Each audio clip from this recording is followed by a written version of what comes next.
और अब बात करते हैं माफिया मुख्तार अंसारी को। उसकी जिंदगी का सबसे बड़ा सदमा लग गया है। 32 साल बाद अवधेश राय की हत्या के आरोपियों से उम्र कैद की सजा सुना दी गई है। पहले से जेल में बंद मुख्तार अंसारी अब ताउम्र जेल में ही सजा काटेगा।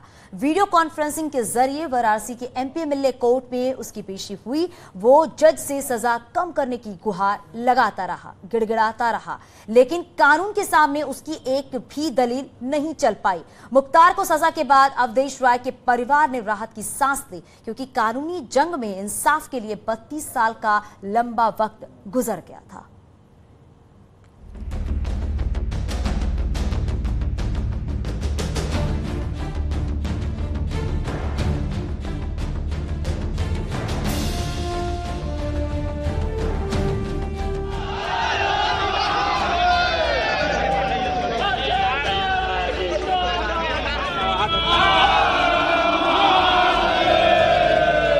ये हम सब लोगों की 32 साल की तपस्या है, 32 साल की मेहनत है हमारे परिवार की।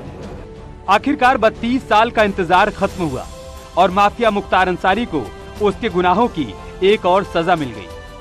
अवधेश राय की हत्या के बाद से उनका परिवार मुख्तार अंसारी को सजा दिलाने के लिए इतने लंबे समय तक कानूनी लड़ाई लड़ता रहा और आखिरकार वो दिन आया जब कोर्ट ने मुख्तार अंसारी के कानूनी शिकंजे से बचने की सारी कोशिशों को धूमिल कर दिया। पहले से ही जेल में बंद मुख्तार अंसारी को अब अदालत के फैसले के बाद ताउम्र जेल में सजा काटनी पड़ेगी। वहीं दूसरे मामले में मुख्तार को 3 साल की सजा सुनाई गई। वाराणसी की एमपीएमएलए कोर्ट ने मुख्तार को सजा का फरमान सुनाया। 1,20,000 रुपए का जुर्माना भी लगाया। मुख्तार अंसारी पर फैसला आना था, इसलिए कोर्ट में सुरक्षा के कड़े बंदोबस्त किए गए। अदालत ने पहले दोपहर 2 बजे के बाद सजा सुनाने का ऐलान किया। पेशी वीडियो कॉन्फ्रेंसिंग के जरिए हुई। मुख्तार अंसारी की सिट्टी पिट्टी गुम थी, चेहरे पर चिंता का सागर तैर रहा था। सजा से पहले मुख्तार अंसारी ने कोर्ट से माफ कर देने की गुहार लगाई। जिस मुख्तार अंसारी का किसी जमाने में पूरे उत्तर प्रदेश में खौफ रहा करता था, वो सजा माफ करने के लिए गिड़गिड़ाने लगा। मुख्तार अंसारी ने जज से अपनी बढ़ती उम्र का हवाला दिया, कम सजा की अपील भी की, लेकिन कोर्ट से उसे कोई रहम नहीं मिली। पुख्ता सबूतों और तथ्यों के आधार पर जज ने मुख्तार अंसारी को आजीवन कारावास की सजा सुना दी। मुख्तार अंसारी ने अपना माथा पकड़ लिया और उसके चेहरे पर परेशानी दिखी। माफिया मुख्तार अंसारी को सजा मिलने के बाद अलग ही तस्वीरें देखने को मिली। अवधेश राय के परिवार को इंसाफ मिलने के बाद समर्थकों ने हर हर महादेव के नारे लगाए। कोर्ट ने मुख्तार अंसारी को अपने उस पे वीडियो कॉन्फ्रेंसिंग पे लिया। उनका चेहरा दिख रहा था। मुख्तार अंसारी ये कह रहे थे कि मैं बेगुनाह हूं, लेकिन फिर भी यदि कोर्ट हमको गुनाहगार मानती है तो कम से कम जो सजा हो हमको दे। जबकि जो प्रोसिक्यूशन के वकीलों का था कि उनको मैक्सिमम सजा दी जाए, यानी फांसी दी जाए, लेकिन कोर्ट ने इसको रेयरेस्ट ऑफ रेयर केस नहीं माना और उनको आजीवन कारावास की सजा और 1 लाख जुर्माना 302 में, और यदि जुर्माना नहीं अदा करते हैं तो 6 महीना और जेल में भुगतनी पड़ेगी। कहने का मतलब यह है कि अब मुख्तार अंसारी को अवधेश राय हत्याकांड में आजीवन जेल में बिताना होगा। मुख्तार अंसारी को सजा मिलने पर अवधेश राय के छोटे भाई और कांग्रेस नेता अजय राय ने सुकून की लंबी सांस ली। उनके लिए ये बेहद ही भावुक पल रहा। अजय राय ने कोर्ट का शुक्रिया भी अदा किया। हम 32 साल से लड़ाई इनकी लड़ रहे हैं। सुरक्षा को लेकर लगातार दवाइयों पर खतरा, बहुत खतरा पहले से भी है, लगातार खतरा बढ़ता जा रहा है। पर सरकार मेरी सुरक्षा व्यवस्था के नाम पर कुछ नहीं, 2-3 गनर दे रखा है। मैं लगातार ये मांग कर रहा हूँ कि ये सुरक्षा बढ़ाई जाए, और सुरक्षा नहीं बढ़ाई जा रही है। अगर मेरे साथ कोई दुर्घटना होती है, उसकी पूरी जिम्मेदार ये भारतीय जनता पार्टी की सरकार है।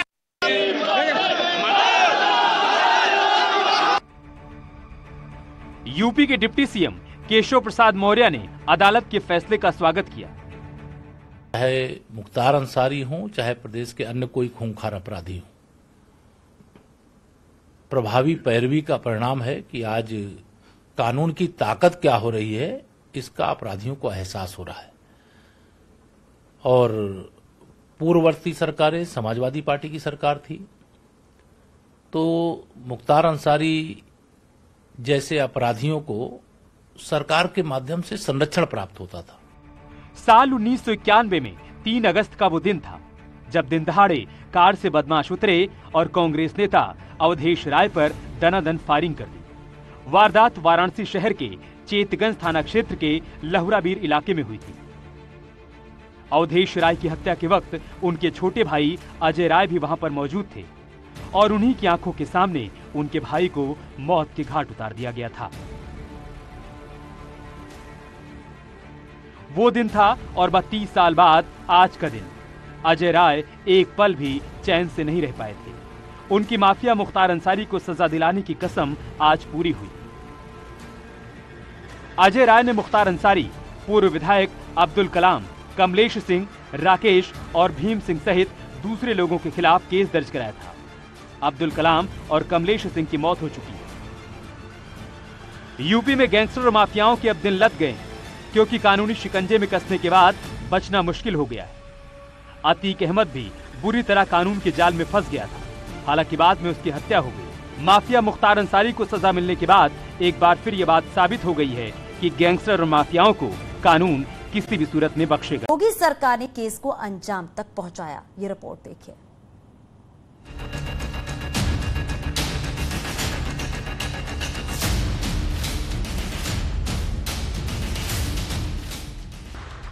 दो 2003 में लखनऊ जेल के तत्कालीन जेलर एसके अवस्थी ने लखनऊ के आलमबाग थाने में मुख्तार अंसारी के खिलाफ मुकदमा दर्ज कराया था।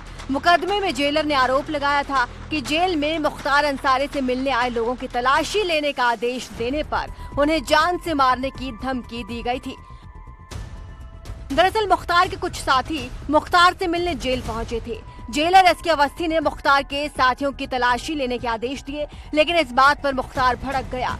वो नहीं चाहता था कि उसके साथियों की तलाशी ली जाए, लेकिन जब एसके अवस्थी ने नियमों का हवाला दिया तो मुख्तार का गुस्सा 7वें आसमान पर पहुंच गया। उसने अपने साथी की पिस्तौल निकाली और जेलर के सिर पर तान दी। मुख्तार जेलर को जान से मारने की धमकी देने लगा, गाली गलौज करने लगा, जिसके बाद मुख्तार के खिलाफ केस दर्ज करवा दिया गया।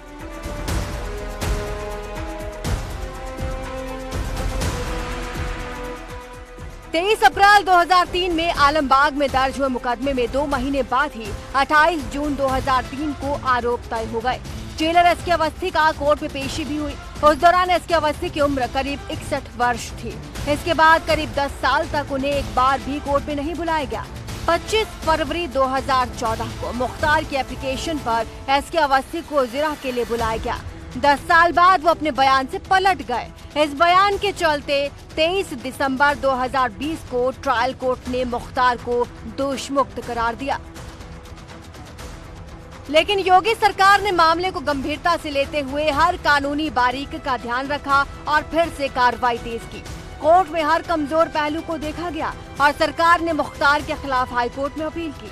मामले में ये दलील दी गई कि जेलर एसके अवस्थी के मामले में 10 सालों तक कोर्ट में कोई पेशी नहीं हुई, उससे मामले में संदेह पैदा होता है।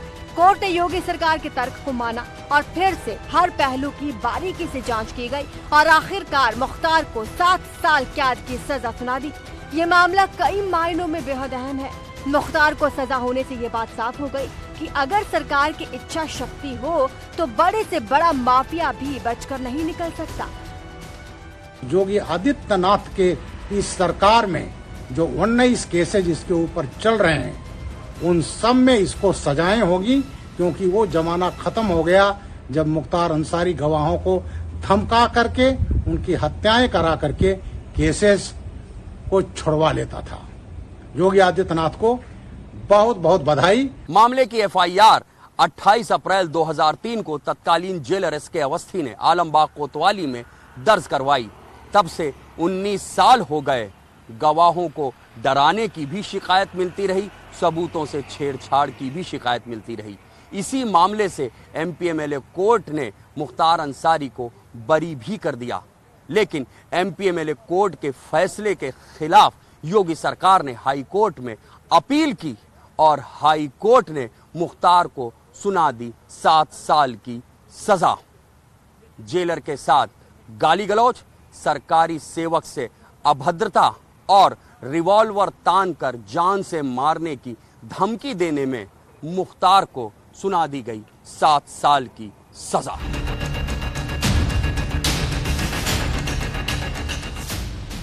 जो मुख्तार अंसारी खुद को यूपी का सबसे बड़ा बाहुबली बताता था, जो ये मानकर चलता था कोई उसके खिलाफ कोई गवाह नहीं टिक सकता और कोई उसके खिलाफ गवाही नहीं दे सकता।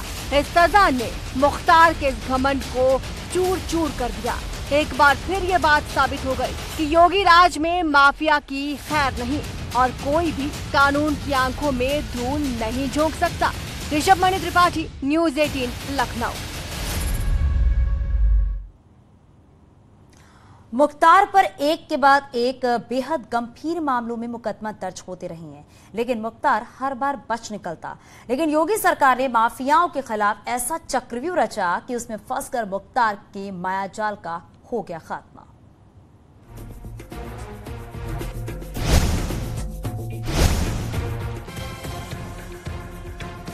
मुख्तार के खिलाफ चल रहे सभी मामलों की तेजी से सुनवाई हो रही है। हर गवाह, हर सबूत को फिर से खंगाला जा रहा है और कोर्ट में बेहद गंभीरता से सरकार अपना पक्ष रख रही है। इसी का नतीजा है कि अब मुख्तार को सजा भी होने लगी है। वहीं योगी सरकार ने मुख्तार के अवैध कारोबार पर जबरदस्त एक्शन लिया। मुख्तार अंसारी की 527 करोड़ से ज्यादा की संपत्ति पर सरकार शिकंजा कस चुकी है। इसमें सरकार ने गैंगस्टर एक्ट के तहत मुख्तार और उसके करीबियों की 246 करोड़ की संपत्तियां जब्त की हैं, जबकि उसके अवैध कब्जे से करीब 281 करोड़ की संपत्तियां या तो मुक्त कराई गई हैं या ध्वस्त कर दी गई हैं। पूरे देश में मुख्तार पर कुल 59 मामले दर्ज हैं। इनमें से 20 मामले कोर्ट में चल रहे हैं। सरकार ने 212 करोड़ की छूट पहुंचाई है, यानी योगी सरकार ने मुख्तार की काली कमाई के हर जरिए को ध्वस्त कर दिया है। और इसमें सबसे पहले इनके जो अवैध निर्माण थे, अवैध संपत्तियां थी, उनको जब्त कराया गया। जो ऐसे गैंगस्टर थे जिनको ये लगता था कि वो कानून के ऊपर हैं, उनकी बेल निरस्तीकरण कराई गई। उसको जहां ट्रायल चलना चाहिए वहां लाके ट्रायल कराया गया। साथ ही साथ जो हमारे विटनेसेस हैं उनको पूरा प्रोटेक्शन दिया गया। और यहाँ